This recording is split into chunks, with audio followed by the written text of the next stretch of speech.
štai Vasco da Gama Bridge.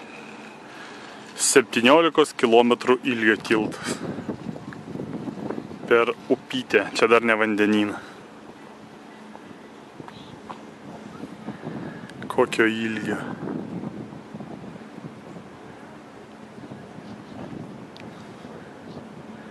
Ir ten tolumoj baigėsi.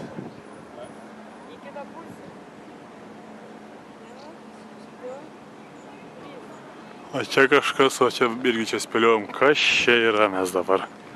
Čia aišku, eina daug turistiko, bet o čia kažkas vyksta iš tikrųjų su to saulė prie vandenyno. O, kažkiek šešėlė, kaip spigina kartais į akį šviesa saulė, nes jie veidrodiniai tokie. Tai čia man labai įdomu, kas čia yra, nes yra kažkokia lentelė, bet lentelė taip aiškinimas toks labai toks aptakus. O, Sky Reflection Navigator. Stainless steel. Sky Reflection. Negali, aiškia Sky Reflection. Dangaus reflektorius. Žiūrėkit, kokie suoliukai simpatiški. Krantiniai šalia Vasco da Gamos tiltuko. Tokie barceloniški. Nu ir ką, judėsim ten, link okeanariumo.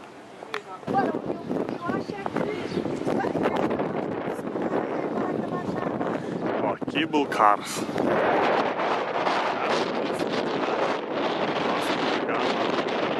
Bokštą. Į vieną pusę bilietas 3,5 euro ir vieną atgal 6,5.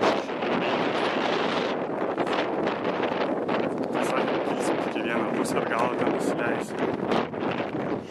Va, čia šiaip visai gražiai viskas atrodo. Ir dabar eisim link okeanariumo.